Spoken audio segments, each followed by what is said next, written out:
All right, Hopeful Tribe. I want to welcome today Meckell Milburn of Travel Well with Meckell. I'm so excited she's here. How you doing, Meckell? I'm doing really well. Thank you so much for having me, Sue. I hope your morning is going well. This is Esmeralda in the background welcoming you as well. I don't have a helper, but one day there will be a doggy concierge. Uh, I wanted to share your channel banner. Hi. See, you see yourself? It's a beautiful channel and it has a wonderful community that you can join for inspiration and tips on traveling the world, living abroad, and the digital nomad lifestyle. She's Mhm. also a health and wellness coach. And today, the focus of our discussion is going to be revolutionary healing. So, Oh, thank you. Yeah, Revolutionary Healing actually was the first name of the YouTube channel. when did you make the switch? I made the switch a few months ago. It really hasn't been that long. Oh, wow. That was really recent. So you started out, tell me about the original channel. Yeah. So I started Revolutionary Healing at the channel in March of 2020. So the lockdown had just begun. And I was thinking ahead. I knew I wanted to launch my business, Revolutionary Healing. And, people are so used to getting um, advice about best practices for launching a business. And one typical piece of advice that folks like to give is you need to be on social media. Mm, And when it comes to choosing social media platforms to invest in, thinking about where your audience is, but also thinking about what you like. And at the time, and I would say still to this day, though TikTok is a big contender, YouTube was my absolute favorite platform. It was the place I spent the most time. And so that's really what made me think, okay, I'm going to start a channel that's aligned with the work that I'm doing. But even from the beginning, I always held travel as a part of that piece because it mhm. was such a big part of my life before the pandemic and is a part of my wellness and has been a part of my evolution and expansion under as a person who's understanding what it means to be healing as a Black person. So when you go back to those early days, I think one of the first videos was about how to stay well while being on lockdown. Wow. Wow, that's good. I'm glad some people were talking about that. Yeah, as typically, it's born from your own experience. So as I was going stir crazy and Mhm. to figure out a plan, I'm like, "Maybe there are other people out there who are also needing some grounding." Yeah, yeah, yeah. I did pretty good up until like last fall is when my self-care started to kind of Mhm. fall apart. I was like, damn it. Yeah. Yep. But I Absolutely. mean, I think it's a constant, right? Like healing isn't an event. It's Yes. a process that Yeah. means lots of ongoing care, right? Yes. Yeah. We don't often use the word healed in Right. my field, like I am healed. It's Wouldn't that be always, nice? yeah. I think if that was true, probably we would just go back into non-physical, you know, Mm. if we were really Mhm. healed, you know, we'd Yeah. probably just disembody right there. Okay, I'm done. Yes.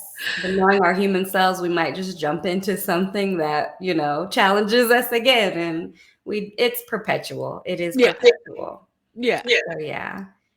Yeah. Hmm. Healing. Now, how do you define revolutionary healing? Oh, that's a good question. I don't think anyone's ever asked me that. Revolutionary was a word that came to me that felt it really resonated. And even from the beginning, people would say, that's a really strong word, because oftentimes when we think about healing and the ways it's portrayed and the ways it's marketed to us, it's a very soft, it's very, you get all these soft tones, you hear the soft music playing in the background.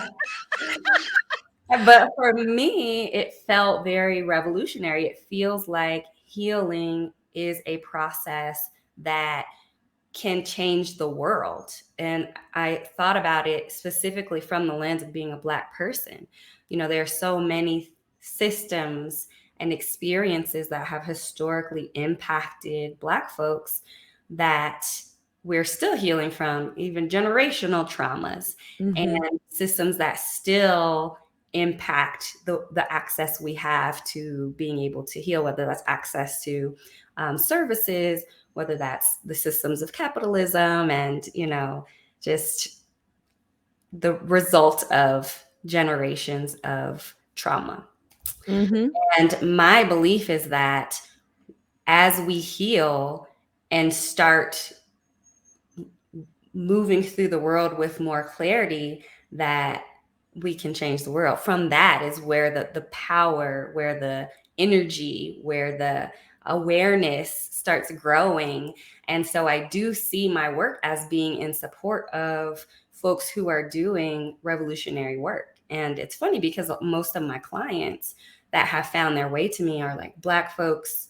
All are Black folks, most are queer folks, and most are doing revolutionary work in the world, social justice oriented work in the world. So it feels like a really beautiful alignment.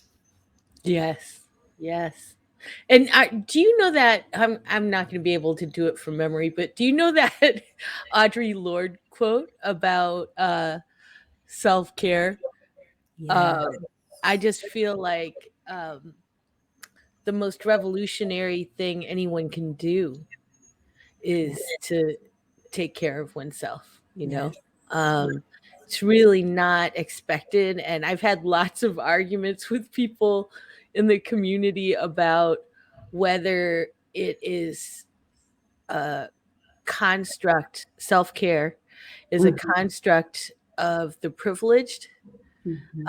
Um, and I get that it's often really difficult. Yeah. Um, when you're overburdened, um, Yeah. to Yeah. care for oneself, but at the same time, it's even more important. Yeah. Thank you for saying that. Um, I feel really strongly about framing wellness and self care in the work that I do as you being deserving of it, just period. I think Mhm, sometimes self care is offered to us as a means to be able to produce more and feed mhm. back into a system. It's like rest Exactly. more so you can work harder. And that's why I appreciate the work that the NAP ministry, I'm not sure if you're familiar with them, but it's been a growing movement The about, nap ministry? I yeah, I love definitely it. recommend checking them out. Started by a Black woman, and really focuses on this idea that rest is pretty much a revolutionary act. Like, it is an act of Yeah, resistance. yeah. And it feels really important in my work to decolonize what forms of self-care and rest look like, because when I was going to school, professionally as a wellness coach and just learning about the health and wellness field, a lot was handed to me in terms of, wellness being this thing that you have to kind of invest in. And like, and to your point about, do people have the capacity to when we're in survival mode? And so I've been working really hard to deconstruct my thinking around it, and to therefore deconstruct the work I'm doing to be realistic and person centered when we think about what rest is. And the reality is that sometimes, especially when we're in survival mode, the best ways that we're taking care of ourselves are being in that grind. You know what I mean? Sometimes we are Mhm. having to focus. Sometimes it isn't just taking a day off. Sometimes it's eating lunch, and like focusing on basic needs, or taking a walk outside, or, smoking a cigarette, right? Like, in what Mhm. ways would a health and wellness provider be like, in this moment, smoking a cigarette is wellness for you, but really having to not think about me and what I view self-care as, and really giving space to folks that I'm in community with to start defining what rest, what self-care, what healing might be for them. And that, I think, has been some of the most powerful work that I think I've been able to do. And I think that has given me the most learnings as a professional in this field, is being able to listen to Mhm. how people define self-care. Well, that's kind of radical, Meckell, listening as a healthcare provider. What are you doing? What if everyone did that? What are you doing? Did you see Seriously. did you see my video on medical racism? No, I didn't. Okay, well, sometime when you have time, check it out. It's just a little clip from an interview that I did with Leah Kimball Price. I don't know if you know her. She's based here in the Bay Area, therapist, amazing woman. And so I did an interview with her, and one of the clips was about medical racism because during the interview we got into that subject. And it was my first video where I got a negative comment because some nurse, and I'm assuming they're Caucasian, got offended that we were calling what happened to her in the hospital medical racism. Mm, She was mhm, giving all these excuses for why it could have been something else, right? yeah, Um, which I just ignored, right? It yeah, was my first and hopefully the last for a while negative comment, and I just was like, whatever. But what really stunned me was she was a nurse. So not only do we need to deal with healthcare providers not listening to us in the hospital, but even on YouTube, like yeah. you're getting shade because we're talking about our own experiences in hospitals, right?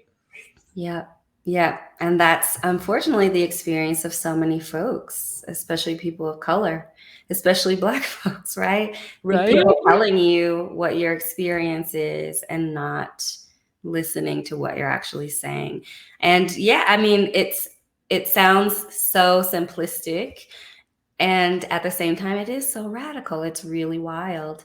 And I'd Yeah. say, as a wellness professional, my expansion around that really started, the past. I'm almost 1 year into full time entrepreneurship, but the Ah, eight. Thank congratulations. you.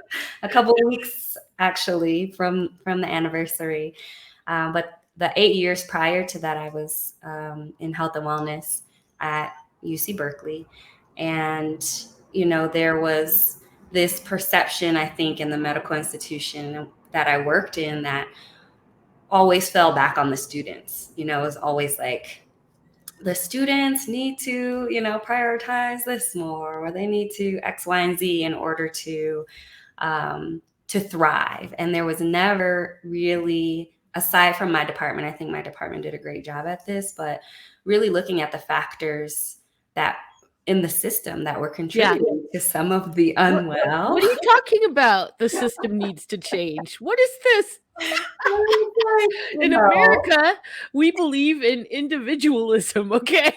If something's wrong, it's your fault, okay? yeah. How frustrating is that? And there's such a rub, because the way we're trained often as wellness professionals is really to look at people in that way, and to think about all the ways that they're doing things wrong. And again, not trusting the things they're saying and the truth of their experience. And it is so silencing. And I've been there, and I assume you've probably been there. And, there's so many people that I've come into contact with that have had that experience. And I think, you know, it's one of the foundations of revolutionary healing work is that Black women are seen, are affirmed, and uplifted. And that is, they're so simplistic. Even the seen part, like just being seen, being witnessed, being Mhm. listened to, Mhm. um, being understood with all of folks' intersections, the ways in which they're walking through or moving through the world. Um, that alone is revolutionary. Yes. Yeah. Yes. I've been paid to be a consultant at many Bay Area nonprofits, when people were setting up new, programs Mhm. for homeless people or homeless youth, because I have a lot of experience doing that, and, it always it always just stunned me that the agencies couldn't do internally what they hired me to do externally, Yeah. which was just talk to people and ask them what they would like in a program. Yeah. That's all I did, and sometimes I'd buy pizza, like, it was really not Well, that I that mean, that, hard to naturally. figure out what people wanted Yeah. and what would work, Yeah. and they just couldn't get there, like, that the people would know what they wanted and what they needed, Yeah. you know? Yeah. Oh, whew, yeah. I mean, imagine the amount of work, like truly transformative work that could be happening if folks took the time to ask those questions, to create that space in any sector, in any field, in any division of business and agencies. Transformative.